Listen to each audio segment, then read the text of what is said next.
बिस्मिल्लाहिर्रहमानिर्रहीम। अस्सलामु अलैकुम नाज़रीन, आप देख रहे हैं प्रोग्राम पंजाब टॉक और मैं हूं सोबान कुरैशी। नाज़रीन, आज का दिन पाकिस्तानी सियासत के हवाले से खासा ही अहम तरीन दिन रहा। कई मामलात जिनका ताल्लुक आइनी तरीक़ों से था, आइनी हवालाजात से था, कानूनी हवालाजात से था, पॉलिटिकल इन्वायरमेंट को सेट करने में, बयानियों को तब्दील करने में, इन हवाले से काफ़ी अहम दिन गुजरा।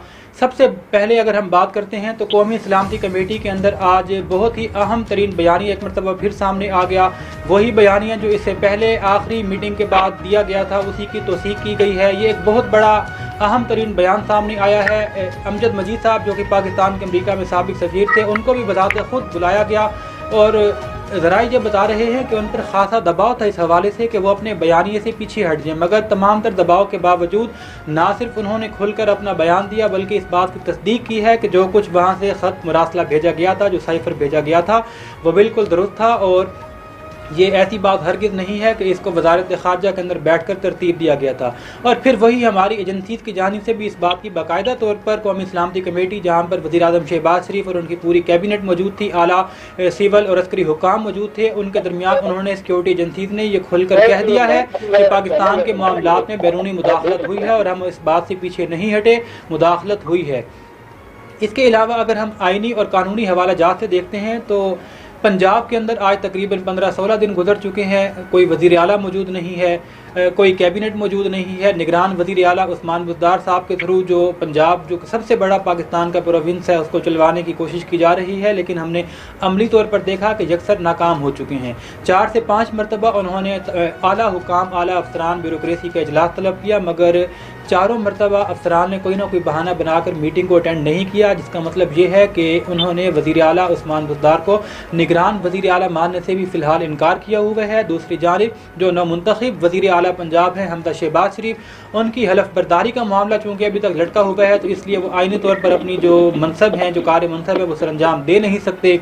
तो एक किस्म की बहरानी कैफियत है। और यही मामला आज हाई कोर्ट के अंदर भी पेश हुआ और हाई कोर्ट ने गवर्नर पंजाब को कुछ वक्त देकर ये मोहलत उनको दी थी कि आप थोड़ी ही देर के अंदर जवाब जमा करवाएं कि आप सदर मुमलिकत को कब ये ख़त लिख रहे हैं, कि वो वजूहात कौन सी हैं, वो आइनी तकाज़े कौन से हैं जिनको पूरा करते हुए आप इस हलफ बर्दारी की तकरीब में रुकावट डाल रहे हैं, ये हलफ नहीं होने दे रहे। लेकिन ज़राए का ये कहना है कि ये जो मामला जो कि हाई कोर्ट में चल रहा है, ये जो बॉल गवर्नर पंजाब की कोर्ट में डाली गई है, इसके पीछे एक और वजह भी है। ज़राए हमें ये बता रहे हैं कि चूँकि सदारती रेफरेंस 63A की तशरीह सुप्रीम कोर्ट में चल रही है और वो ताहयात नाअहली के हवाले से केस चल रहा है, और चूँकि पंजाब के अंदर जिन अराकीन ने वोट दिए थे वो मुनहरिफ अराकीन की एक बड़ी तादाद थी, और मुमकिन तौर पर यह फ़ैसला आ सकता है कि उनको अगर ताहयात नाअहल नहीं भी किया जाता तो कम अज़ कम 5 साल यानी कि एक टेन्योर के लिए शायद उनको नाअहल करार दिया जाए। और अगर ये फ़ैसला आ जाता है या वो डी सीट हो जाते हैं तो उस सूरत में क्या होगा? उस सूरत में ये होगा कि हमजा शहबाज शरीफ के बाद जो अक्सरियत मौजूद है, वो अक्सरियत दोबारा उनकी अक़लियत में तब्दील हो जाएगी। तो शायद हाई कोर्ट भी उस फैसले की जानिब नज़रें दौड़ाए हुए है और वाज़ेह तौर पर कोई डिसीजन नहीं दे रही, क्योंकि हो सकता है कि वो आज हुक्म दे हमजा शहबाज शरीफ की हलफ बर्दारी का और 2, 4, 6 दिन या 8 दिन के बाद सुप्रीम कोर्ट से कोई और फैसला आ जाए और फिर वज़ीर आला को हटाना पड़े। तो शायद इन्हीं मामलात की वजह से बहरहाल ये बात तय है कि पंजाब के अंदर आइनी और कानूनी बहरान काफ़ी शिद्दत इख्तियार करता जा रहा है। इसी तरीके से आज के प्रोग्राम में हम इमरान खान साहब जो जलसे जुलूस कर रहे हैं, एक बड़े पैमाने पर आवाम को उन्होंने अपने बयानिए के साथ कबूल करवाया और इकट्ठा किया। हर एक जलसा पिछले जलसे से ज़्यादा क्राउडेड होता है, उसके हवाले से भी बात करेंगे कि क्या इमरान खान साहब के जो ये जलसे चल रहे हैं ये कबल अज़ वक्त इलेक्शन की तरफ हुकूमत को माइल या कायल कर सकते हैं। इसी तरीके से एक और अहम बात, शहबाज शरीफ साहब की हुकूमत को अब बाज़ाब्ता तौर पर 12-15 दिन गुजर चुके हैं और अभी तक के जो इक़दामात हैं उसके बाद ऐसी कोई चीज़ नज़र नहीं आ रही जिस बयानिए को लेकर अपोजिशन उठी थी कि हम महंगाई के ख़िलाफ़ इनकलाब ले आएंगे, महंगाई के ख़िलाफ़ जंग करने चले हैं, हमारे पास ऐसी मुआशी टीम है, ऐसे हमारे पास इनकलाबी इक़दामात हैं कि हम आते ही ये कर देंगे वो कर देंगे, मगर ताहाल कुछ ऐसा होता हुआ नज़र नहीं आ रहा। तो इन्हीं तमाम चीज़ों पर आज के प्रोग्राम में डिस्कस करेंगे। मेरे साथ पैनल पर मौजूद हैं सीनियर कानूनदान हैं जनाब एडवोकेट चौधरी अबरार हुसैन साहब, सीनियर तजदियाकार कमर गिलानी साहब, और पाकिस्तान मुस्लिम लीग नून से हमें ज्वाइन कर रही है मैडम ज़ुबैदा राव साहबा। तमाम मेहमानों को अपने प्रोग्राम में खुश आमदीद कहता हूँ। मैडम ज़ुबैदा साहबा, आपसे शुरू करूँगा। सबसे पहले तो आज जो कौमी सलामती कमेटी का अहम इजलास हुआ, उसके बाद जो बयानिया आया, जो उसकी प्रेस रिलीज जारी की गई है, उसमें वाज़ेह तौर पर यह कह दिया गया है कि कौमी मुदाखलत हुई है। इसका मतलब ये हुआ कि वो बयानिया जो कि पिछली साबिका हुकूमत ने लेकर चले थे, शहबाज शरीफ साहब की सरबराही में जो कौमी सलामती कमेटी का इजलास हुआ, उसमें भी वो बयानिया तस्दीक पा चुका है। आप लोगों का मौक़िफ़ क्या अभी भी वही है कि ख़त जाली था और वज़ारत ख़ारजा में बनाया गया था, या अब आप इस बयानिए के अंदर कुछ रद्द-बदल करेंगे? जी अस्सलाम वालेकुम। ऐसे है कि आज ये कौमी सलामती की जो मीटिंग हुई है उसमें वाज़ेह हो गया है कि ये जो खत लहरा कर बता रहा था कि ये सिर्फ मुरासला था जो जारी होते रहते हैं, पहले भी ऐसे होते रहे हैं, तो ये भी एक मुरासला ही था जिसमें कोई साजिशी या कोई ऐसा वो नहीं था जिसको इतने बयानिया बना के मैं आपको माजरत के साथ में स्टार्ट में आपकी बात काट रहा हूँ, लेकिन मैं अब आप लोगों से ये जानना चाहता हूँ, एक सहाफ़ी के तौर पर भी ये जानना चाहता हूँ कि वाज़ेह तौर पर कहा जाता है कि बैरूनी मुदाखलत हुई है, या तो आप इस लफ्ज़ का इनकार करें कि कौमी सलामती कमेटी के अंदर ये बात नहीं कही गई कि वाज़ेह तौर पर बैरूनी मुदाखलत हुई है। अगर आप इस वर्ड को तस्लीम करते हैं तो फिर जो आप ये बयानियाँ दोहराते हैं कि ख़त लहराया गया, ख़त दिखाया गया, ख़त लहराया गया, ये दोनों अपोजिट बातें हैं। आप इन दोनों को बैक वक्त या तो तस्लीम करें या तरदीद करें। नहीं, देखिए, पहले पिछले दिनों मियां शहबाज शरीफ साहब से एक एंकर पर्सन ने बात की थी कि वो उन्होंने ये वाज़ेह कर दिया था कि ये मुरासलात पहले भी आते रहते हैं, यानी कि ऐसा कोई इश्यू नहीं है। लेकिन अभी भी जो है अमूमी तौर पे आया है, कोई इसमें ऐसी बात नहीं है जिसमें इन्होंने ये साजिश और ये इसको इन्वॉल्व किया है। ये बिल्कुल गलत है और हम इसकी पुरजोर मजम्मत करते हैं कि इस मुल्क को बहरान की तरफ धकेलने के लिए ये नहीं मैम, सवाल अपनी जगह पर कायम है। मुदाखलत का वर्ड कौमी सलामती कमेटी के आज के होने वाले इजलास में दोबारा यूज़ किया गया है, उसकी तौसीक की गई है। या तो आप इसको कैटेगोरिकली डिनाई कर दें कि वहाँ पर मुदाखलत की बात नहीं हुई, और अगर आप ये समझती हैं कि मुदाखलत की बात हुई है तो फिर आप लोगों का ये बयानिया समझते बारातर है कि आप कहते हैं कि वक्त हवा में लहराना सिर्फ एक ड्रामा था और शहबाज शरीफ साहब ने यह बात कह दी कि इस किस्म के मुरासले आते रहते हैं। It mean you are saying कि इससे पहले भी बैरूनी मुदाखलत हमारे मुल्क में होती रही है और हम बैरूनी मुदाखलत पर चलते रहे हैं, और ये एक नेचुरल कॉमन सी बात है, इसलिए इसके ऊपर कोई ज़्यादा शोर मचाने की हमें ज़रूरत नहीं है। या फिर ये मतलब है आपकी बात का? जी देख लें, ऐसे ही आप समझ लें। मतलब मुदाखलत से मुझे तो जो मेरी अपनी राय है, मुझे तो इसमें कोई मुदाखलत नजर नहीं आती। जी ठीक जी। अच्छा, दूसरी चीज़ ये है कि शहबाज शरीफ साहब जिस वक्त वज़ीर आज़म मुंतखब हुए थे, मैं उस दिन की बात कर रहा हूँ। अगर आप रिकॉर्ड पर ट्वीट्स मौजूद हैं, मरियम नवाज शरीफ साहबा के ट्वीट्स देख लें, मरियम औरंगज़ेब साहबा के ट्वीट्स देख लें, वो वाज़ेह कर रहे थे कि अभी तो शहबाज शरीफ ने हलफ उठाया ही नहीं, सिर्फ मुल्क के वज़ीर आज़म मुंतखब हुए और मुल्क की इकॉनमी देखें कहाँ ग्रो कर गई। डॉलर जो 190 पर पहुँच चुका था वो रिवर्स गियर लेता हुआ 184 182 पर आना शुरू हुआ। ये कामयाबी है, ये एतमाद है। अगर क्या हुआ कि 10 दिन के अंदर ही वही डॉलर दोबारा 187 पर पहुंच गया, अब आपके कौन से बयानिए को दुरुस्त माना जाए, उस पहले बयानिए को या आज वाले बयानिए को जो अब सामने आया है डॉलर के रेट के बढ़ जाने के बाद? सर, मैं आपसे ये बात आपको वाज़ेह करना चाहती हूँ कि ये 3.5-4 सालों का जो बंद है, इसको करते हुए साफ करते हुए थोड़ा टाइम लगेगा। लेकिन डॉलर का एक जो उस वक्त जब मियां शहबाज शरीफ साहब का अनाउंस हुआ था वजीर आजम, तो लेकिन वो डॉलर नीचे हुआ था, डॉलर की कीमत डाउन हुई थी और रुपए की कीमत में थोड़ा सा इजाफा हुआ था। तो ये एक कोई टेक्निकल थी या क्या मतलब था, बहरहाल। लेकिन ये है कि इंशाल्लाह हमें बहुत उम्मीद है मियां शहबाज शरीफ साहब से कि वो जो उनकी हिकमत अमली है या वो जितने हार्ड वर्कर है, वो इंशाल्लाह इस मुल्क की बिगड़ी हुई सूरत हाल को जरूर एक अच्छी जगह पे डालेंगे इंशाल्लाह। अच्छा, दूसरा यह भी बताते चलें कि कोलिशन हुकूमत कायम हो चुकी है, आपके इतने सारे इत्तेहादी हैं, हमने इससे पहले भी तजर्बात माजी में देखे हैं कि कभी भी इत्तेहादी हुकूमत ना तो खुलकर काम कर सकी है, ना ही अपना एजेंडा ला सकती है। यही सब कुछ इमरान खान साहब के साथ हुआ। इससे पहले माजी में भी जब जब कोलिशन हुकूमतें बनी हैं वहाँ पर हमने ये मसाइल देखे, और लगभग यही मसाइल शहबाज शरीफ साहब को अभी जुम्मा 8 दिन हुए हैं वज़ीर आज़म बने हुए और वो शुरू हो चुके हैं। उन्होंने एक डिसीजन लिया तारिक फातमी साहब को अपना मुशीर लगाया खारजा उमूर का, 2 दिन के बाद फैसला डाइवर्ट करना पड़ा। क्यों? क्योंकि पीपल्स पार्टी की जानिब से ये वादे तौर पर कहा गया था कि जब पहले ही 2 वजीर, एक वजीर विफाकी और एक मुमलिकत के तौर पर मौजूद हैं, उस सूरत में तारिक फातमी को मुशीर बराए खारजा उमूर लगाना ये गलत बात है। और दूसरा, उन पर इल्ज़ाम आयद किया गया कि चूँकि वो माजी में मशकूक स्कैंडल्स के अंदर मुलविस रहे हैं तो ऐसे अनासिर को आप हुकूमत में लाने से कोशिश करें कि गुरेज किया जाए। और उसके बाद हमने देखा कि वो फैसला वापस ले लिया गया। शहबाज शरीफ साहब जिस वक्त अपनी पहली कौमी असम्बली में तकरीर कर रहे थे, उन्होंने जोश में आकर 10% तनख्वाहें बढ़ाने का ऐलान किया। मिफ्ता इस्माइल साहब प्रेस कॉन्फ्रेंस में आकर कहते हैं कि हुकूमत के पास इतनी गुंजाइश नहीं है कि वह फिलफोर 10% तनख्वाहें बढ़ाए। तो जिन मसाइल की आप बात कर रही हैं, ये तो आप भी जानते थे, हम भी जानते थे कि 3.5 साल बकौल आपकी जो गंद है यकीनी तौर पर उसको साफ करने में वक्त लगेगा। तो फिर वही काम आप लोगों ने भी आते साथ बयानबाजी के जरिए कर दिया जो इमरान खान साहब सुहाने ख्वाब दिखाते आए थे। उन्होंने भी यही कहा कि मैं 90 दिन के अंदर ये कर दूंगा, 90 दिन में तब्दीली आ जाएगी। यही काम शहबाज शरीफ साहब ने पहले दिन किया और 10 दिन के बाद अब आप लोगों की जानिब से बयानी आ रही है कि 3.5 साल का गंद साफ करने में वक्त लगेगा। तो फ़र्क क्या है? देखिए जी, ये अब मैं इसके बारे में मैं अपनी राय नहीं दे सकती। देखिए, वो हमारे लीडर हैं, वो कोई बेहतर ही कोई बयान दिया होगा, उनकी जो समझ में आया होगा। लेकिन जहाँ तक इत्तेहाद के ताल्लुक है तो मैं तो दुआ कर सकती हूँ। वाकई जो खदशात आपने जाहिर किए हैं, ये पहली हुकूमतों में होता रहा है। तो मैं इसमें ये कह सकती हूँ कि बस हम खुदा से दुआ ही कर सकते हैं कि अल्लाह ताला इस इत्तेहाद को कायम दायम रखे। अच्छा, चलें, दूसरा यह है कि एक पॉलिटिकल वर्कर के तौर पर आप अपने एक्सपीरियंस को देखते हुए क्या समझती हैं कि ठीक है कि पार्टी से एफिलिएशन यकीनी तौर पर हर एक शख्स की होनी चाहिए, पार्टी का वफादार होना ज़रूरी है। जब वो अपनी पार्टी टिकट का हलफ उठाता है या पार्टी में रुकन बनने के बाद हलफ उठाता है तो उसे वफादारी एक लाजमी अमर है, होनी चाहिए।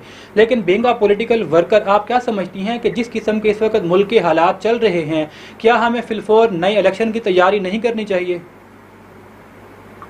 मेरे ख्याल इस वक्त मुल्क की जो सूरत हाल है वो अभी इस इलेक्शन का मुतहम्मल नहीं है। इस टाइम जो सूरत हाल, मुआशी सूरत हाल देखें या दूसरी तरफ जाएं तो वो अभी हम इस इलेक्शन की तरफ जाना हमारे लिए वो जहर कातिल की तरह है। अच्छा, दूसरा, पंजाब के मामले के हवाले से जिस तरीके से आप यकीनी तौर पर देख रही हैं कि आज हाई कोर्ट के अंदर केस चल रहा था और गवर्नर पंजाब उमर चीमा को हाई कोर्ट ने ये ऑर्डर दिया था कि वो तय करके बताएं कि किस वक्त ख़त लिखेंगे और ख़त लिखकर वो सदर मुमलिकत को उन आइनी और कानूनी वजूहात से आगाह करेंगे जिसकी बिना पर वो जो नौ मुंतखब वज़ीर आला पंजाब हैं उनसे हलफ नहीं ले रहे। ये मामला तो एक एंगल पर मौजूद है, लेकिन दूसरी साइड पर आप क्या समझती हैं कि 63A का मामला जो अदालत उज़्मा के अंदर चल रहा है, 63A की तशरीह के हवाले से, वहाँ पर वो मेंबरान जिन्होंने पार्टी पॉलिसी से इनहराफ करते हुए मुखालिफिन को या दूसरी जमातों को वोट दिया है, अगर वहाँ से वो डी सीट हो जाते हैं या इलेक्शन कमीशन उनको डी सीट कर देता है तो इसका मतलब तो ये हुआ कि हमजा शहबाज शरीफ साहब की जो अक्सरियत थी वो फिर अक्सरियत नहीं रहेगी। तो ऐसे में आप क्या समझती हैं कि जो ये बहरान इस वक्त खड़ा किया है तहरीक अदम एतमाद का लाकर, कहीं आपके अपने गले तो नहीं पड़ जाएगा?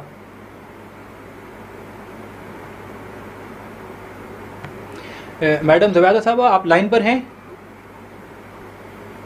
जी ठीक है। कमर गिलानी साहब, यही सवाल आपसे शुरू करते हैं और फिर प्रोग्राम को आगे बढ़ाकर आपसे आज काफ़ी डिटेल में और कई चीज़ों पर मैंने आपसे गुफ्तगू करनी है, लेकिन यहीं से शुरू करूंगा। यही सवाल अगर आपने सुन लिया है तो इसको रिस्पॉन्ड कर दे, नहीं तो मैं सवाल दोहरा देता हूँ। जरा रिपीट कर दीजिएगा। जी, सवाल ये था कि पंजाब के अंदर जो आइनी बहरान चल रहा है, जो कुछ आज होता रहा, उसमें नज़र ये आ रहा है, बज़ाहिर ये लगता है कि शायद हाई कोर्ट भी ये चीज़ देख चुकी है कि सुप्रीम कोर्ट में जो कि आला अदालत है, हाई कोर्ट से ऊपर है, वहाँ जो केस चल रहा है नहायत ही अहमियत का हामिल है। और अगर वहाँ से डी सीट या ताहयात नाअहली या 5 साल की टेनोर के लिए नाअहली या 10 साल 15 जो भी फैसला आता है, अगर मुमकिन तौर पर वो मेंबरान डी सीट होते हैं तो उस सूरत में हमजा शहबाज शरीफ साहब की अक्सरियत नहीं रहेगी। ठीक है कि मुखालिफ जमात की तरफ से परवेज़ इलाही साहब उम्मीदवार थे, उनको भी अक्सरियत हासिल नहीं है, लेकिन दोबारा इलेक्शन में उनको जाना पड़ेगा और फिर मामला जो है वो नंबर गेम की तरफ आ जाएगा। तो शायद हाई कोर्ट ने इस चीज़ को भांपते हुए जो फैसला है वो अपने कोर्ट में रखने के बजाय गवर्नर पर डाल दिया है कि आप सदर मुमलिकत को जवाब दें कि आपने क्यों हलफ नहीं लिया, वो आइनी और कानूनी वजह क्या है। कि आप भी यही समझते हैं कि उनके जहन में यही बातें हैं या कोई और वजह भी हो सकती है? जी, आपकी बात बिल्कुल दुरुस्त है। ये इसी तरह के मामला अभी तक चल रहे हैं। ये अभी तक मामला इसी तरीके से जब से हमने देखा है कि मुनारिफ अरकान का ये डिसीजन नहीं हो रहा। अभी जो आज का डिसीजन हुआ है सुप्रीम कोर्ट, जो केस हमारा लगा है सुप्रीम कोर्ट में, उससे भी इसको ईद तक मौखर कर दिया गया है। तो ईद से पहले अभी जो हाई कोर्ट का फैसला वो भी अभी चल रहा है, जिसमें उन्होंने हाई कोर्ट ने अदलिया ने ये इनको रूल बैक किया है कि उन्होंने कहा जी कि आप किसी भी तरीके से अगर सदर मुमलिकत इनको ये वाजिया करें गवर्नर को कि वो जो है वो हलफ का जो प्रोसेस है इसको कंप्लीट करो। अगर खुद नहीं करना चाहते वो किसी के थ्रू दूसरा जो है उसकी जिम्मेदारी उसकी लगाए, उसके थ्रू ये मुकम्मल करवाए। लेकिन ये दौरान अभी जूं का तू है, इसमें हम देखेंगे कि आने वाले दिनों में मुझे तो नहीं लगता कि ईद तक जब तक ये फैसला नहीं आता ये मामला किसी न किसी नेट पर ये लड़कता नजर आएगा आपको। तो ये शदीद आईनी बहरान है। ये सारा मामला आप देखेंगे कि ये सिर्फ वफाक का और सूबाई का ये मामला भी है। उसके बाद लेकिन इसका असर कहाँ तक जा रहा है, इसका असर टोटल अभी तक अवाम पे जा रहा है। पूरी आपकी जो मुल्क का सिस्टम है वो मफलूज होकर रह गया है। पूरा आपका मुल्क का जो आईनी जो सिस्टम है वो एक तरह उसपे बहुत बड़ी दीवार खड़ी हो चुकी है। और जो सियासतदान है जो दोनों तरफ के ये फरीक है, एक हुकूमत का हिस्सा है, एक अपोजिशन का हिस्सा है, तो दोनों तरफ की जो जमातें हैं वो इसमें अपनी अना का मसला बना के इसको लेके चलती है। और ये अना का मसला नहीं है सिर्फ, ये इनकी सियासी बका की जंग बन चुकी है। और हम देख रहे हैं कि ये सियासी बका जो है ये आगे से आगे मजीद इसमें जो है वो मल्टीप्लाई होती जा रही है। ठीक है। और ये मल्टीप्लाई होना इसको इस चीज को जो है ये बजाय इसके हम समझे कि कोई ना कोई एक फैसला आता है तो उसके अमल दरामद नहीं होता, उसके इम्प्लीमेंट होने की बजाय उसको किसी और एंगल की तरफ वो जाता हुआ हमें नजर आता है। कमर गिलानी साहब, मैं आपकी तरफ दोबारा आता हूँ। हमारे साथ चौधरी अबरार साहब भी मौजूद हैं। थोड़ा सा आईनी और कानूनी हवाले से उनका माहिराना तजिया जान लेते हैं, फिर आपकी तरफ में दोबारा आता हूँ। चौधरी अबरार हुसैन साहब, एक तो जो मामलात आईनी बहरान के हवाले से पंजाब में चल रहे हैं, एक तो उसको भी हमें ब्रीफली समझा देंगे क्या इशू चल रहा है, आइन और कानून इस पर क्या कहता है। आईनी तौर पर इस वक्त वजीर आला जो निगरान उस्मान बुज़दार हैं उनकी क्या हैसियत है, और जो नौ मुंतखब इलेक्ट हो चुके हैं वजीर आला पंजाब हमजा शहबाज शरीफ, अभी उन्होंने हलफ नहीं उठाया, इस वक्त आईनी और कानूनी तौर पर उनकी क्या पोजीशन है, थोड़ा इस हवाले से हमें बता दें। थैंक यू जी। मैं भगवान भाई पहले यह करता हूँ कि शेर है, ऐसे वक्त भी देखे हैं तारीख की घड़ियों में, लम्हों ने खता की थी सदियों ने सजा पाई। और दूसरा शेर है कि इलाही आबरू रखना बड़ा नाजुक जमाना है, दिलों में कुफर रखते हैं बज़ाहिर दोस्ताना लोग। अब सारी सियासत और सियासत के असर के तौर पर और उसके कॉन्सिक्वेंसेस के तौर पर जो आईनी बहरान पैदा हुआ है वो इन्हीं के गिर्द घूम रहा है। जहां तक आपका डायरेक्ट क्वेश्चन है कि आज लाहौर हाई कोर्ट वाला और जो ऑर्डर था ऑनरेबल हाई कोर्ट का, देखेंगे एक पिटीशन के ऊपर ऑर्डर था, इसकी पहले नजीर नहीं मिलती। ये नजीर मिलती है कि अदालतें जो एग्जीक्यूटिव अथॉरिटीज हैं उनको रिकमेंडेशन देती हैं। वो बाज़ औक़ात डायरेक्टरी होती हैं और बाज़ औक़ात ऑब्जर्वेशन देती हैं, और वो सलाहदीद होती है उन अथॉरिटीज की या उन महकमों के हेड्स की या स्टेट प्रोविंस के हेड की या स्टेट के हेड की, उनके ऊपर वो कैसे अमल दरामद करते हैं। ये एक रूटीन है। लेकिन ये नजीर नहीं मिलती कि एक सूबे के जो ऑनरेबल चीफ जस्टिस साहब है उन्होंने एक ऐसे सियासी नुक्ते के ऊपर डायरेक्शन दी हो और उसमें टाइम बाउंड किया हो कि इतने वक्त में ये जरूर करें। अब चूंकि जो भी तबसरा आता है, जो भी ऑब्जर्वेशन आ रही है, तजबियाकारी आ रही है, वो सियासत की नजर से आ रही है और हर एक आदमी का वो इम्पार्शल है, गैर जानबदार भी है, लेकिन उसका भी तजबिया जो है वो हर जो सियासी जमात है अपने ही जाविये से देख रही है, उन्होंने अपनी ही ऐनक से देखना है। ये डायरेक्शन होती रहती हैं लेकिन इस तरह की नजीर नहीं मिलती।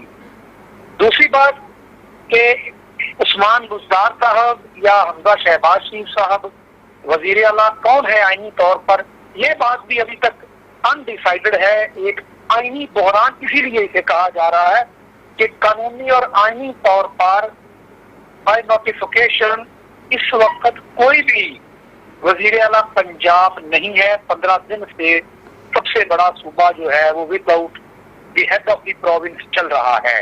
ये कायमी बुहरान है, एडमिटेड पोजीशन है। अब जहां तक अदलिया का या कानून का अपना रास्ता बनाने की बात है, तो ये अदलिया ने कोई सो मोटो नहीं लिया। एक पिटीशन आई, उसके ऊपर डायरेक्शन दे दी या उसके ऊपर ऑब्जर्वेशन दे दी। अब ये state head of the state में देखना है कि वो उसके ऊपर कैसे एक्ट अपन करते हैं, कैसे अमल दरामद करते हैं। ये बात अभी हुई थी कि वो सुप्रीम कोर्ट का जो सुप्रीम कोर्ट में जो रेफरेंस है वो ईद के बाद एक मकसद के लिए एडजर्न कर दिया गया। देखिए, मैं अगर ना भी इस बात का इकरार करूं तो आज हर नौजवान जानता है और खुसूसी तौर पर जो कानून के तालिब इल्म हैं वो जानते हैं कि पाकिस्तान में निज़ाम अदल में कितनी सख्त है, निज़ाम अदल कहां कहां से कमजोर है, कहां कहां पे सियासत निज़ाम अदल के ऊपर असरअंदाज होती है। मुझे कहने की जरूरत नहीं है, हर एक आदमी जानता है। तो ये मेरा ख्याल है कि ये तमाम जो मौजूदा सूरत हाल है ये सियासी बुहरान से आईनी बुहरान की तरफ धकेल दी गई है।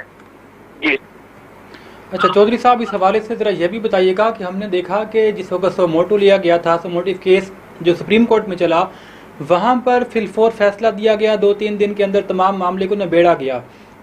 आज 15 दिन हो चुके हैं, पंजाब जो कि सबसे बड़ा प्रोविंस है वहाँ पर इतना बड़ा आईनी बहरान जन्म ले चुका है कि कोई कैबिनेट नहीं है। आगे ईद सर पे आ चुकी है, कई तरह के मामलात होते हैं जो कि काबीना की मंजूरी के बाद इम्प्लीमेंट होने होती हैं। आगे बजट का मामला है, निगरान वजीर आला जो है उस्मान बुद्दार 3 से 4 मरतबा टॉप ब्यूरोक्रेसी के इजलास बुला चुके हैं, मगर अफसरान ने कोई ना कोई बहाना करके इजलास में शिरकत नहीं की, जिसके बाद ये वाज़ेह हो चुका कि वो उनको वजीर आला तस्लीम नहीं करते।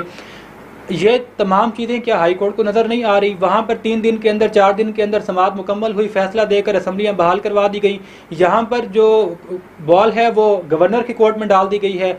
आप बहैसियत कानूनदान क्या समझते हैं कि अदालत ने जो ये एक्शन लिया है, क्या ये ज़्यादा बेहतर नहीं था कि वो फिलफोर जो भी फैसला उनको बेहतर आइन की तशरीह करते हुए और पाकिस्तान के मफाद में उनको नज़र आ रहा था, वो डिसीजन लेकर इस आइनी बहरान का हल करते? मेरा ज़ाती तौर पे ये राय है बतौर तालिब इल्म कानून का, एज एन एडवोकेट, के माजी में उन बातों पर भी सो मोटोज लिए गए जो मेरी नज़र में अननेसेसरी थे।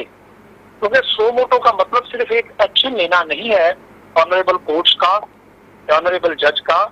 वहां पे स्टेट मशीनरी इन्वॉल्व होती है, एक प्रोसेस होता है जिसमें अडॉप्ट होना है। हम डेली ये देखते हैं कि सबसे ज्यादा इस वक्त जरूरत थी, अगर हम ये कहते हैं कि कोर्ट्स जो हैं वो कस्टोडियन हैं आइन की प्रोटेक्शन की, उसकी इंटरप्रिटेशन की और फंडामेंटल राइट्स के अंडर द कॉन्स्टिट्यूशन।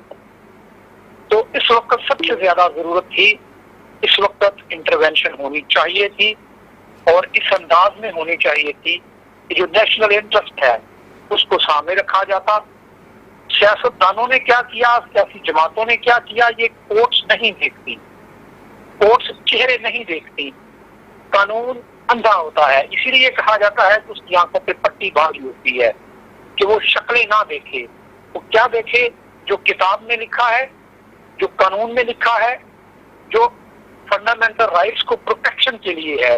ये आपका सवाल बिल्कुल बजा है कि इंटरवेंशन होनी चाहिए थी कोर्ट्स की जानिब से और प्रॉपर डिस्पोजल होनी चाहिए थी ताकि कौम और सूबा उस आईनी बहरान से बाहर निकलता। सियासतदान अपने मफादात या अपनी पार्टी के साथ वाबस्तगी की वजह से बाज़ औकात, और पाकिस्तान में अक्सर औकात जो पंजाब असेंबली में हुआ, नेशनल असेंबली में हुआ, आपने देखा वो हदूद भी क्रॉस कर जाते हैं जो आम हालात में नहीं सोची जाती। लेकिन इदारे और खसूसी तौर पर जो सिक्योरिटी इदारे हैं, इन्होंने सरहदों की और नजरिए की हिफाजत करनी है। अदालतें और खसूसी तौर पर अदालत उज़्मा और अदालत आलिया, जिसमें नजरियाती और आईनी हदूद की तशरीह भी करनी है और प्रोटेक्शन भी देनी है, उनको ये देखना चाहिए कि किस हद तक जाके इंटरवेंशन करके इस मामले को सुलझाया जाना चाहिए था। लेकिन यहाँ पे मैं आज एक अखबार में भी पढ़ रहा था, मैं रेफरेंस नहीं देता, तो पत्सा बड़ा अच्छा लिखा हुआ था कि अदल जो है वो एक आंख उठा के देखकर फैसले कर रहा है। इस बात को समझा भी जाना चाहिए और आने वाली नस्लों के लिए ये एक सबक आमोज और मानी खेज जो लम्हा फिक्रिया भी है कि अदल क्यों आंख उठा के देखता है शक्लें। जी सर। जी नाजरीन, जहां पर वक्त हुआ चाहता है एक मुख्तसर से ब्रेक का, हमारे साथ रहिएगा। वेलकम बैक नाजरीन। ब्रेक पर जाने से पहले सीनियर कानूनदान चौधरी अबरार हुसैन एडवोकेट कानूनी पहलू और जो पंजाब के अंदर आईनी बहरान चल रहा है और उसमें अदालत की जानिब से जो आज डिसीजन लिया गया उसके हवाले से बहुत ही डिटेल के अंदर और बहुत ही मुफस्सल अंदाज में हमें अपना कीमती तजज़िया पेश कर रहे थे। ब्रेक के दौरान हमें पाकिस्तान पीपल्स पार्टी के सीनियर रहनुमा मलिक आसिफ याकूब साहब ने ज्वाइन किया है। सर, आपको प्रोग्राम में शामिल होने पर खुशामदीद कहता हूँ। मलिक साहब, आज जो कौमी सलामती कमेटी का बयानी आया है, इससे पहले पाकिस्तान मुस्लिम लीग नून की एक रहनुमा मेरे साथ मौजूद थी। मेरे तमाम मेहमानों ने और नाजरीन ने यकीनी तौर पर उनके साथ जो गुफ्तगू हुई वो समाअत की थी। आप चूँकि उस वक्त मौजूद नहीं थे, मैं मुख्तसर 2-3 लफ्ज़ों में वो बात बता देता हूँ और फिर आपसे अब चूँकि आप लोगों की एक ही पार्टी है PDM, आपसे भी उस पर तजज़िया जान लेते हैं। उनसे सवाल ये किया गया कि कौमी सलामती कमेटी के अंदर आज फिर मुदाखलत की तौसीक कर दी गई है। क्या अब शहबाज शरीफ साहब और मुस्लिम लीग नून और PDM अपना वो बयानिया बदलेगी जो इससे पहले कहा गया था कि ख़त जो है वो एक झूठा लहराया गया, सिर्फ मुरासला है? उन्होंने पहले तो ये जवाब दिया कि ऐसी कोई बात हुई नहीं, और फिर जब दोबारा उनसे सवाल किया गया तो उन्होंने ये कहा कि ये तो एक रूटीन मैटर है। शहबाज शरीफ साहब कह चुके हैं कि इससे पहले भी ख़त व किताबत होती रहती है, मरासले आते जाते रहते हैं, इसलिए ये एक रूटीन मैटर है। लेकिन सवाल ये है कि ये जो बार बार आपकी एजेंसीज कौमी सलामती कमेटी के अंदर, अब तो शहबाज शरीफ साहब खुद लीड कर रहे थे, अमजद मजीद साहब के बुलवा लिया गया जो कि उस मामले के सारे मरकजी किरदार हैं। उन्होंने खुलकर कह दिया कि जी हाँ बिल्कुल, वहाँ अमेरिका के अंदर जो सलामती कमेटी का इजलास था वहाँ पर उनको बुलवाया गया था, ये तमाम बातें हुई थी और ये एक साइफर था जिसको एज इट इज़ टाइप करने के बाद, ये कोई राय नहीं थी बल्कि साइफर था, टाइप करने के बाद वजारत खारजा को भेजा गया और उसी ख़त को इमरान खान साहब ने लहराया था। इस बात की एजेंसियों ने तौसीक की है कि बैरूनी मुदाखलत हुई है जिसको किसी सूरत तस्लीम नहीं किया जाएगा।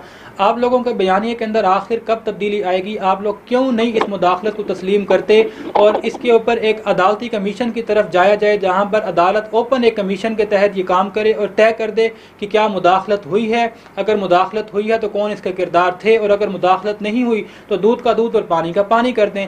मगर मसला ये है कि आप लोग अभी तक इसी बयानिए पर खड़े हैं कि वो जो वज़ीर आज़म ख़त लहरा रहे थे वो झूठ है, वो एक रूटीन का मैटर है, ख़त आते रहते हैं, मुदाखलत नहीं हुई। मामला किस तरह आगे बढ़ेगा?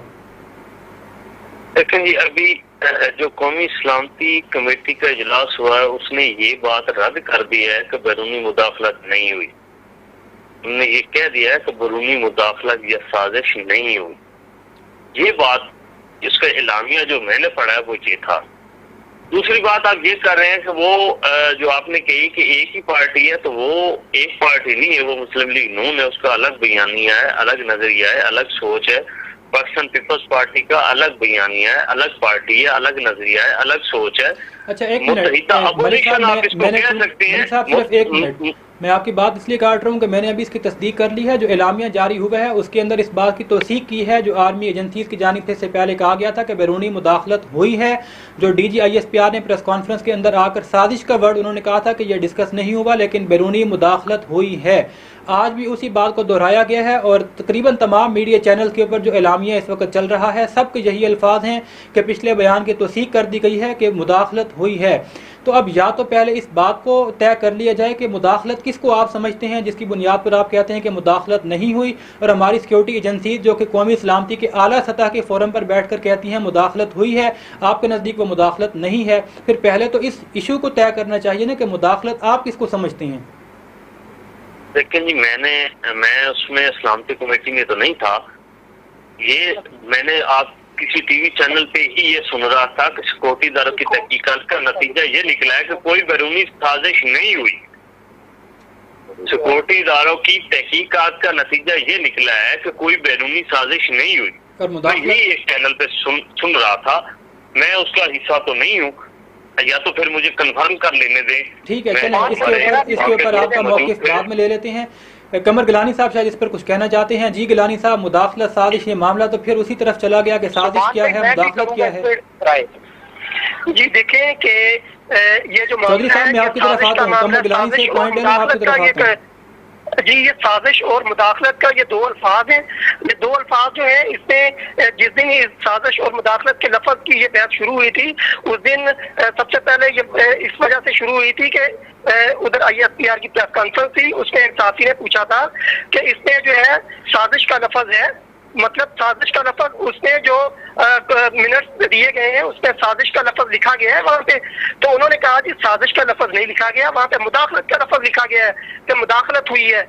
साजिश का देखें ये इंटरनेशनल लेवल पे होती है साजिश जो है, वो इसको जो है हमारी गवर्नमेंट या हमारे इदारे उसको साजिश कह के उसको दूसरे मुल्क के साथ उसको फाइट नहीं कर सकते।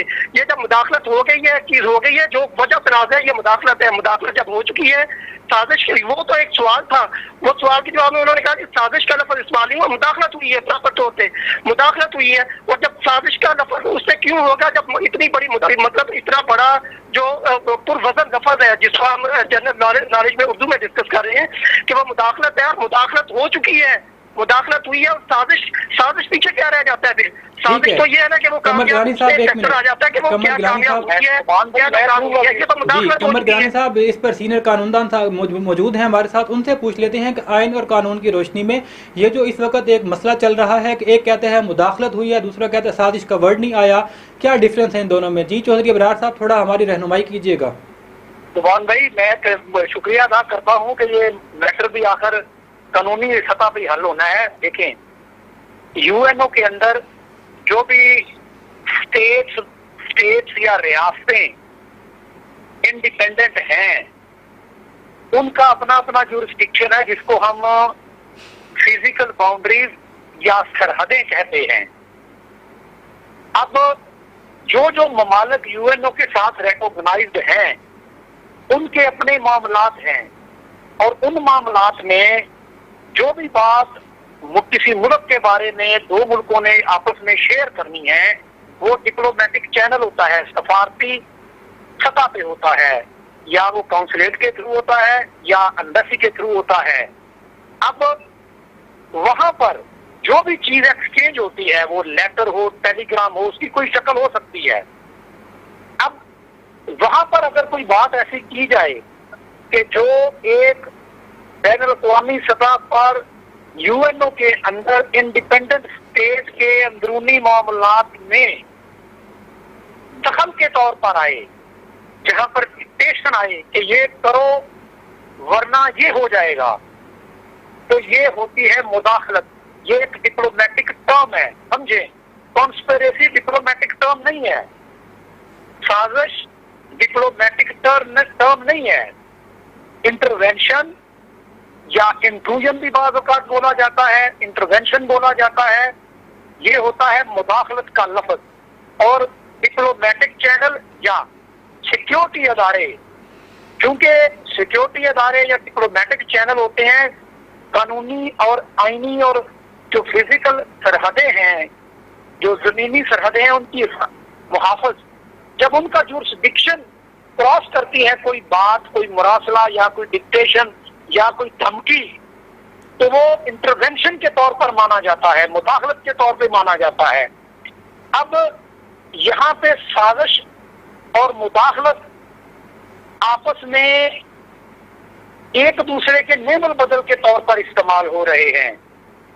जो PTI वाले हजरात हैं वो इसको साजिश इसलिए कह रहे हैं कि अमेरिकन एम्बेसी के और अमेरिकन डिप्लोमेटिक चैनल्स के कुछ अफराद ने अमेरिकन एडमिनिस्ट्रेशन की ईमा पर, उनकी डायरेक्शन पर, हदायत पर हमारे एम्बेसी के ओहदेदारों को, डिप्लोमेट को और दूसरे ओहदेदारों को बुलाया और उनको ये कहा यहाँ कि अगर आप पाकिस्तान में ये काम करेंगे तो उसका ये नतीजा निकलेगा, अगर नहीं करेंगे तो उसका ये नतीजा निकलेगा।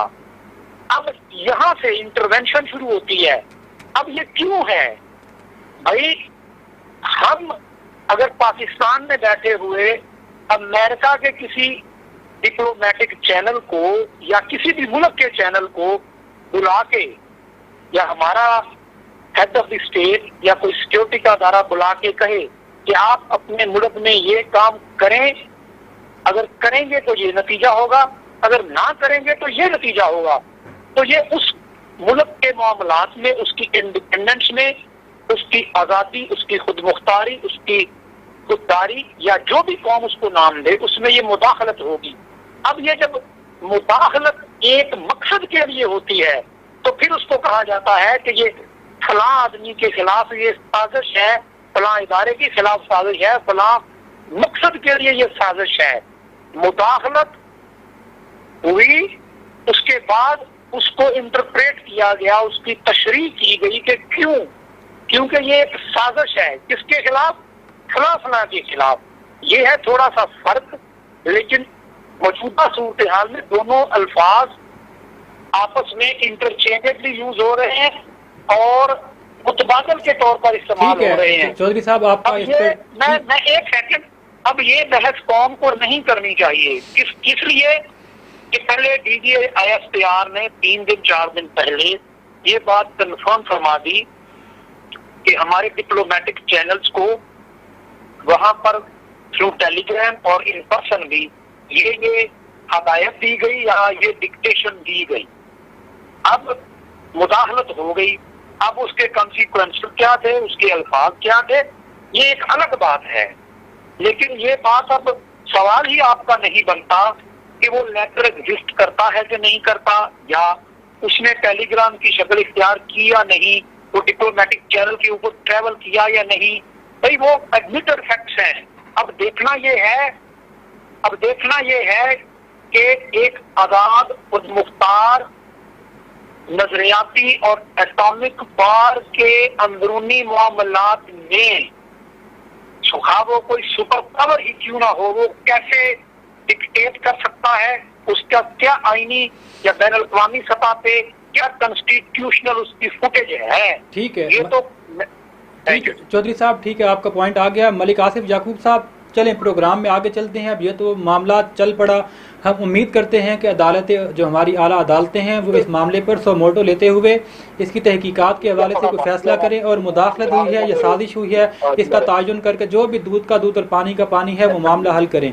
आपसे सवाल अब ये है कि जिस तरीके से 63A का मामला सुप्रीम कोर्ट में चल रहा है, खबरें ये आ रही हैं कि D सीट भी हो सकते हैं, ताहयात नाअहल का इम्कान कम है, लेकिन मुमकिन तौर पर एक अगर तशरीह करते हुए, क्योंकि सुप्रीम कोर्ट में आज ऑनरेबल चीफ जस्टिस साहब के जो रिमार्क्स आ रहे थे वो बड़े क्लियर थे। वो ये कह रहे थे कि 63A तो लाया ही इसलिए गया था ताकि इस तमाम मामले के सद्देबाब किया जा सके हमेशा के लिए, तो क्यों ना आइन की ऐसी तशरीह कर दें कि जिसके बाद ये मामला हमेशा के लिए ख़त्म हो जाए।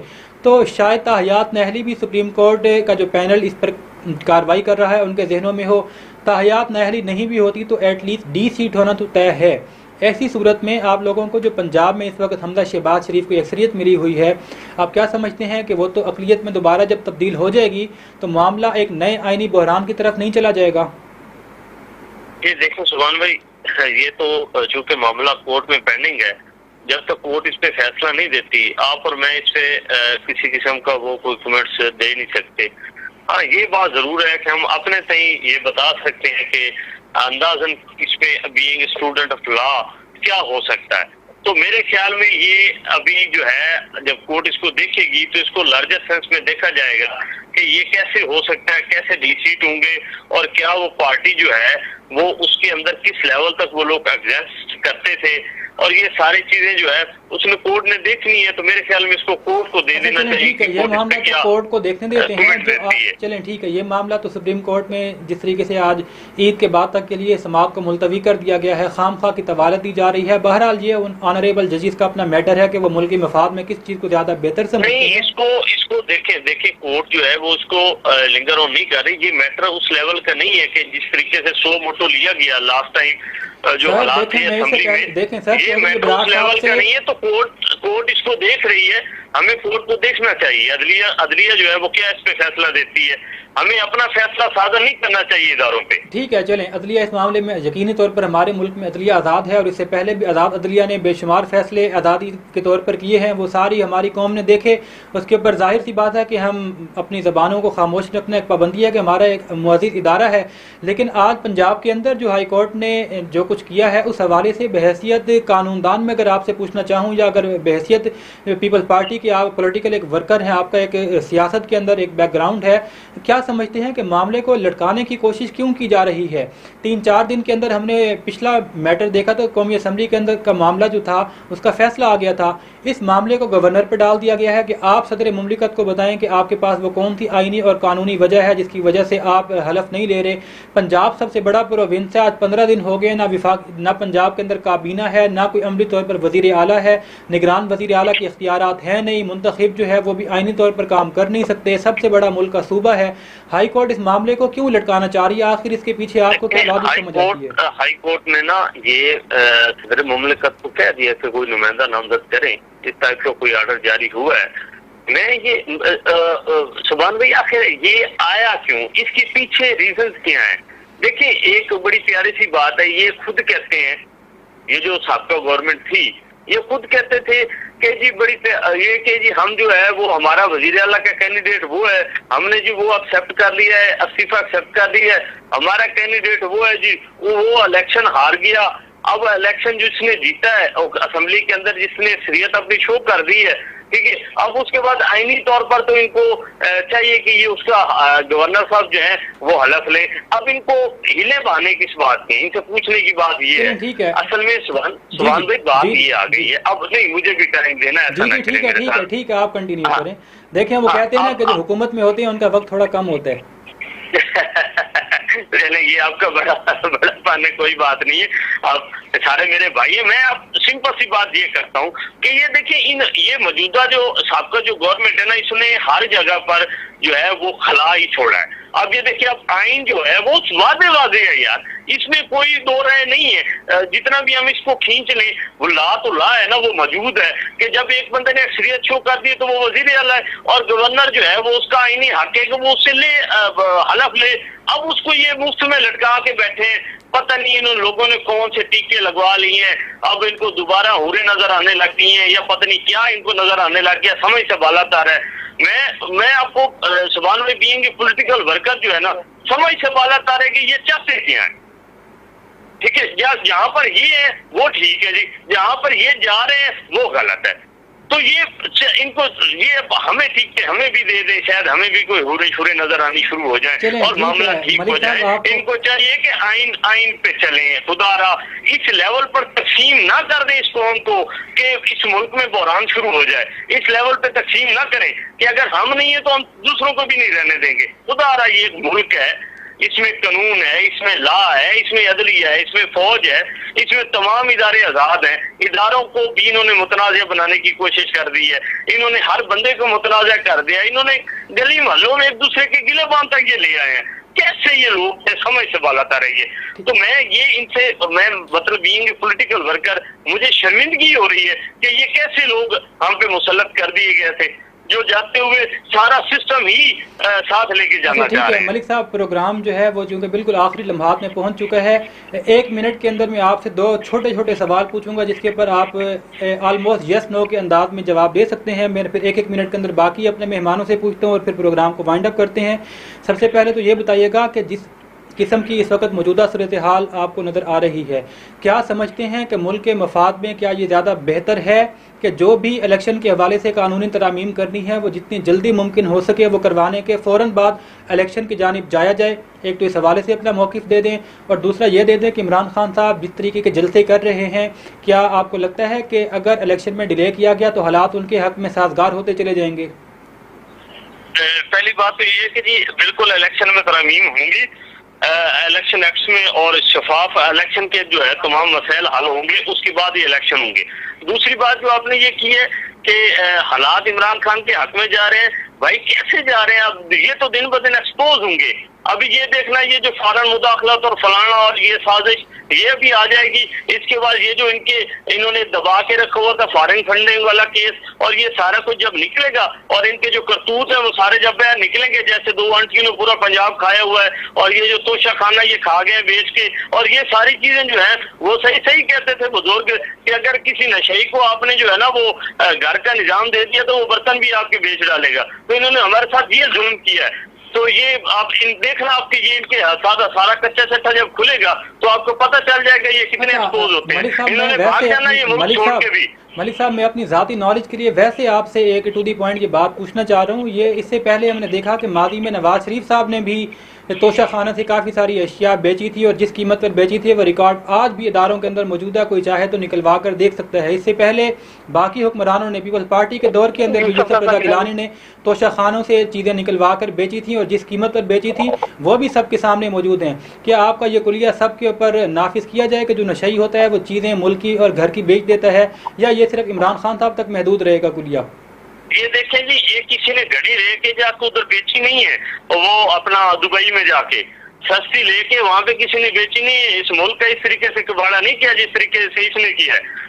चीजें ली हैं तो खाने से, लेकिन इस तरीके से जाके दूसरे मुल्क में बेची नहीं है। ठीक है, और फिर उस दुकान वाले ने जिसने गिफ्ट दिया है उसको फोन करके ये नहीं बताया कि जनाब फला मुल्क के जो वजीर आजम थे उसको आपने ये चीज दी थी गिफ्ट, आज वो मेरे पास बेचने आ गए जनाब, ये मेरे पास आ गई है, मैं उनको दे दूं, उनसे ले लूं।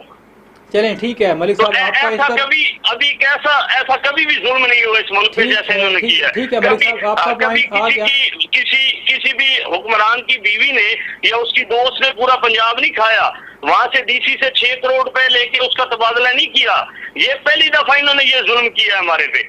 ठीक है मलिक साहब, अब जाहिर सी बात है कि सियासी इख्तलाफात और पॉइंट ऑफ व्यू के अंदर डिफरेंसेस अपनी जगह पर हो सकते हैं, लेकिन जो बयानिया है, जो बातें हैं, एक पॉलिटिकल वर्कर के तौर पर आप भी उनको देख रहे हैं, और एक सियासत के तालिब इल्म के तौर पर और एक सहाफ़ी के तौर पर हम भी उन चीज़ों को देख रहे होते हैं। जब हम अपनी पॉलिटिकल हिस्ट्री पढ़ते हैं तो उसमें इससे पहले जितने भी अदवार गुजरे उन अदवार के अंदर क्या कुछ होता रहा। अगर डिप्टी इनकी हम कमिश्नर्स को लगवाने के और असिस्टेंट कमिश्नर के तैनाती के मामले को देखें तो माजी में क्या कुछ होता रहा, ये आप भी जानते हैं, हम भी जानते हैं। लेकिन चूंकि प्रोग्राम का वक्त बिल्कुल अब आखिरी लम्हों में है, मैं मुख्तसर तौर पर कमर गिलानी साहब आपके आगे भी यही 2 सवाल रखूंगा जो मैंने अपने भाई मलिक आसिफ याकूब के आगे रखे। आप मुख्तसर बता दीजिए। मैं इसका जवाब देना चाहूंगा। अगर फौरी इलेक्शन नहीं होते, असम्बलियां ये जो है इमरान खान ये असम्बलियां तोड़ने की तरफ जाएंगे, मतलब जहाँ जहाँ पे इनकी MP MNA है ये वहाँ पे तोड़ेंगे। इसके बाद अगर ये नहीं तोड़ते तो धरने का ऑप्शन इनके पास मौजूद है। अगर फिर भी इलेक्शन नहीं होते, मजीद ताखीर होती है, तो पीपल्स पार्टी और नून लीग लेकिन कमर गिलानी साहब सवाल ये नहीं है, सवाल ये है कि मुल्क के मफाद को देखकर और जिस किस्म का इस वक्त एक मिक्स्ड और अजीबो गरीब किस्म का सिनेरियो है जहाँ पर इतनी बड़ी कोलिजन हुकूमत में आ गई है कि उन्होंने शहबाज शरीफ साहब ने अपना मुशीर लगाया तारिक फातमी को, पीपल्स पार्टी ने अगले दिन उस पर एतराज़ कर दिया, शहबाज शरीफ ने फैसला वापस ले लिया। यहाँ तो नजरियाती इख्तलाफ यकीनी तौर पर जिस तरह मलिक आसिफ याकूब कह रहे थे कि पार्टियों का इत्तेहाद यकीनन है, लेकिन सबका अपना अपना एक नजरिया है। तो जहाँ इतनी बड़ी कोलिजन हुकूमत हो, जाहिर सी बात है आज तारिक फातमी वाला मामला आया है, कल कोई दूसरा मामला आएगा, तो मुल्क की मफाद में ज़्यादा बेहतर क्या है कि फिलफौर इलेक्शन हो जाने चाहिए या इस हुकूमत को अपनी आइनी मुद्दत पूरी करनी चाहिए? जी देखिए, इलेक्शन तो पूरी होनी चाहिए। इलेक्शन जो हालात चल रहे हैं ये इलेक्शन को बगैर ये रिकवर नहीं होंगे, ये जो मर्जी कर लें। इनके आपस के और इमरान खान के जलसों के बारे में बताइएगा कि जो इनके जलसे चल रहे हैं। मैं सिर्फ एक बात कहना चाहूँगा, मैं सिर्फ कहना चाहूंगा कि आप सिर्फ देख रहे हैं कि ये पूरे पाकिस्तान पे हुकूमत करना चाहते हैं। कल सिंध के शहर दादू में उसके गांव के 9 बच्चे वो जाँ बाक हो गए, 48-72 घंटे होने वाले हैं, तो वहाँ पे कोई MP MNA नहीं पहुंचा। और मजे की बात यह है, खतरनाक मैं कहता हूँ कि सबसे बड़ा अलमिया ये है कि वहाँ पे आज पुलिस वाले वहाँ पे राशन पहुंचाया गया, वो भी पुलिस वाले कंधों पे उठा के गाड़ियों में लाद के ले गए। तो ये बता दें, सईद गनी साहब वहाँ पे पहुंचे हुए हैं, हो चुकी है। सईद गनी साहब हमारे वजीर हैं, वो वहाँ पे पहुंचे हुए हैं। ठीक है मलिक साहब, और वो इस पे एक्शन ले रहे हैं। ठीक है मलिक साहब, आप चेक कर लें। ये PTI वाले दोस्तों ने कहा मानना है, ये इन्होंने कहा ये मानना है कि क्या हो रहा है वहाँ पे, आप आके देखिए। बिल्कुल प्रोग्राम का वक्त और तमाम एजेंसियां वहाँ पे जी नाज़रीन, ये था हमारा आज का प्रोग्राम। काफ़ी डिटेल के अंदर हमने जितने भी पंजाब के अंदर जो आइनी बहरान चल रहे थे, कानूनी बहरान चल रहे थे, उनको भी जानने की कोशिश की अपने पैनल के साथ। और जो कौमी सलामती कमेटी के अंदर आज मामला पेश किया गया, उस पर भी खासी डिटेल में गुफ्तगू की गई। और मुल्की मामलात के हवाले से जो आइंदा आने वाले दिनों में इलेक्शन की फ़ज़ा कायम होती दिखाई दे रही है, इलेक्शन किस तरीके से होनी चाहिए, क्या तरमीम होंगी, मुख्तसरन उस पर भी हमने गुफ्तगू की थी। पंजाब टॉक का वक्त ख़त्म हुआ, फिल वक्त यहाँ इतना ही। आपसे मुलाकात होगी अगले प्रोग्राम में। तब तक के लिए अपने मेज़बान सोबान कुरैशी को इजाज़त दीजिए। अल्लाह निगहबान।